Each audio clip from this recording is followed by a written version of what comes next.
आपको आदम और हवा की तरह नहीं बोलना है कि प्रभु मैं तेरी आवाज सुनकर डर गया, परंतु आपको जब आपका परमेश्वर बुला रहा है आप उसके सामने चले जाएं। अभी जब तक यीशु मसीह न्याय करने के लिए नहीं आ जाता आपके पास मौका है। डर करके, शर्म करके आप अपने जीवन को नहीं बचा सकते, ना आप परमेश्वर को खुश कर सकते हैं। उससे दूर जाके आप खुश नहीं कर पाएंगे। यदि आप उसकी आज्ञाओं को तोड़ करके उससे दूर भागना चाहते हैं तो आप श्राप का हिस्सा बनते हैं। लेकिन यदि आपने उसकी आज्ञाओं को तोड़ दिया और आप पश्चाताप करते हैं, मैं आपसे कहना चाहता हूं वो आपको माफ करता है और अपने पुत्र और पुत्री के रूप में खड़ा करता है। मैं आपसे कहना चाहता हूं कि जब भी आपसे गलती होती है, शैतान आपके मन में ये चीजें डालता है, आपको डर डालता है कि तूने परमेश्वर के खिलाफ काम कर दिया है, अब तू मर जाएगा, अब तू नष्ट हो जाएगा, अब तेरा क्या होगा, परमेश्वर से भाग तू। लेकिन मैं आपसे कहना चाहता हूं इस शैतान के झूठ को हटाएं आप। यदि आपसे कुछ गलतियां हो गई हैं, कुछ पाप हो चुके हैं, आज भी परमेश्वर जैसे आपसे मिलता था वैसे आपको बुला रहा है। हे जवान, हे बेटी तू कहां है, हे बेटा तू कहां है। आपको आदम और हवा की तरह नहीं बोलना है कि प्रभु मैं तेरी आवाज सुनकर डर गया, परंतु आपको जब आपका परमेश्वर बुला रहा है आप उसके सामने चले जाएं और एक सही पश्चाताप उसके सामने करें, रिपेंट करें उसके सामने। मैं आपसे कहना चाहता हूं वो आपको माफ करके फिर से ऊंचा उठाएगा। इस तरीके से डरना और इस तरीके से शर्म करना, मैं आपसे कहना चाहता हूं कि जब आपने गलत किया, मैं कुछ लोगों से मिला, कुछ लोग जो नशे में चले गए, मैंने उनको देखा कि वे जब नशे करना शुरू किए, संगति उन्होंने छोड़ा, वचन सुनना छोड़ा। भाई सीधी सी बात है, जब आप आत्मा की नहीं सुनेंगे, प्रार्थना नहीं करेंगे, वचन नहीं पढ़ेंगे, तो आप तो शरीर आप पर तो जयवंत हो ही जाएगा, फिर उसके काम दिखना शुरू हो जाएंगे। भाई जब आप शराब पिए तब आपको शर्म नहीं आई, जब आपने चौराहे पर खड़े होकर तंबाकू, गालियां देना, ये सब काम कर रहे हैं, आपको शर्म नहीं आई। परमेश्वर के सामने आने में आपको क्यों शर्म आए और क्यों डर लगे? वो तो आपकी जिंदगी को बदल देने के लिए अभी भी खड़ा है। जिस आवाज को सुनकर, जिस वचन को सुनकर आपके अंदर बल आता है, सुकून मिलता था, जीवन मिलता था और सामर्थ और उसकी उपस्थिति महसूस होती थी, उसी संगति और उसी वचन से आपको डर क्यों लगे और आप उससे भागे क्यों? आपको नहीं भागना है, नहीं डरना है। अभी जब तक यीशु मसीह न्याय करने के लिए नहीं आ जाता आपके पास मौका है। और यीशु मसीह कब आएगा ये कोई भी कंफर्म नहीं है। बाइबल कहती है ये अंत का समय है, यीशु मसीह का आना कंफर्म है। कोई पाप करे, कोई पाप से निकले, कोई पाप में जिए, कोई पश्चाताप करे, ये होता रहेगा, लेकिन यीशु मसीह का आना 100% कंफर्म है। वो आपको माफ करता है, ये 100% कंफर्म है। वो आपके गुनाहों को माफ करता है। जब आज आप वचन सुन रहे, जब मैं आपको आज ये वचन दे रहा हूं, मैं इसलिए नहीं बोल रहा कि मैं आप पर दोष लगा रहा हूं, परंतु इसलिए बोल रहा हूं ताकि आपका हृदय कायल हो, आप पश्चाताप करें, आप इन चीजों पर ध्यान दें, अपने जीवन को ध्यान से चल सके, आत्मिक अनुसार चल सके, आत्मा के अनुसार चल सके, आत्मा की बातों को समझ सके। इसलिए मैं परमेश्वर का वचन आज आपको दे रहा हूं कि कैसे आपको दुष्ट धूर्त लोगों से सुरक्षित रखना अपने आप को,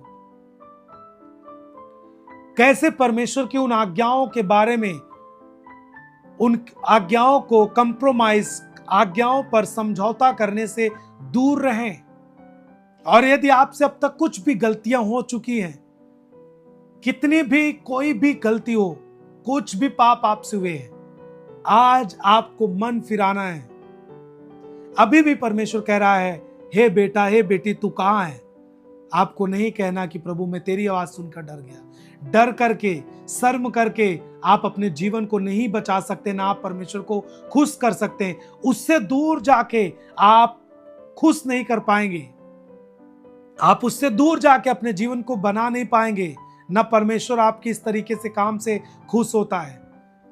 परंतु हाँ, जब आप उसके सामने आए, बोले परमेश्वर हे पिता मुझसे ये गलती हो गई है, आप अपने सच्चे पश्चाताप को उसके सामने रखें। पश्चाताप का मतलब यही होता है कि आप गलतियों से मन फिरा रहे हैं, उस गलतियों को छोड़ रहे हैं। आपको दुख है वास्तव में कि आपने गलत किया, यह है पश्चाताप।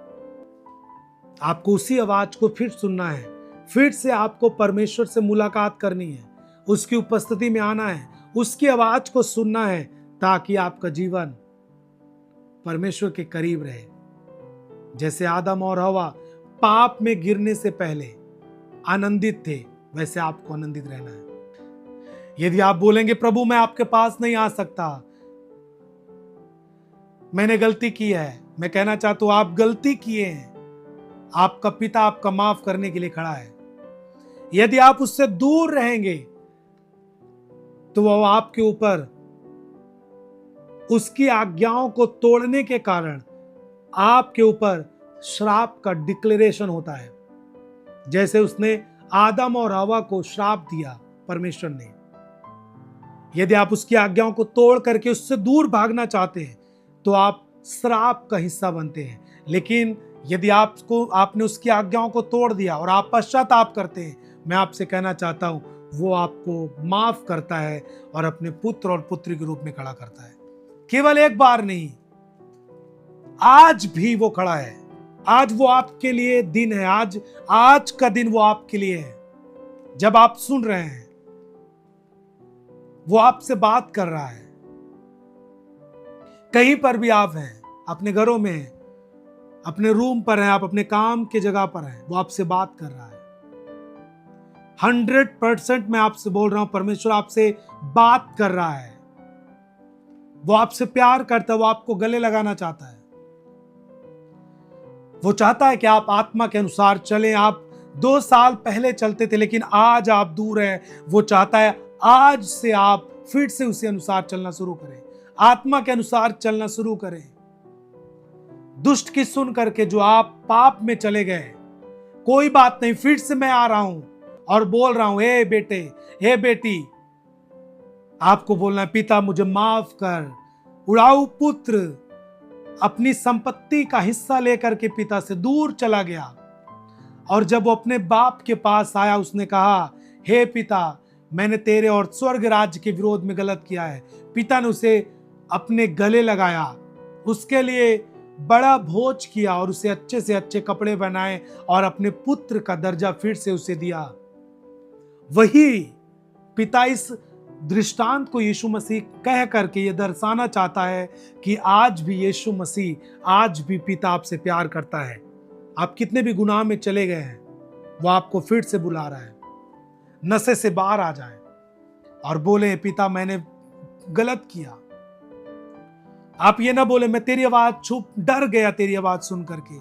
नहीं, जब आप इस तरह बोल करके आप दूर जाएंगे, परमेश्वर आपके ऊपर श्राप बोलेगा, क्योंकि बाइबल कहती है जो उसकी आज्ञाओं को नहीं मानता उसके ऊपर उसके बदले श्राप आते हैं। लेकिन जब आप पश्चाताप करते हैं, यीशु मसीह का लहू आपको शुद्ध करता है, फिर आपको वो गले लगाता है और अपने पुत्र का अधिकार फिर से आपको देता है और आप उसी तरह रह पाते हैं। आमीन।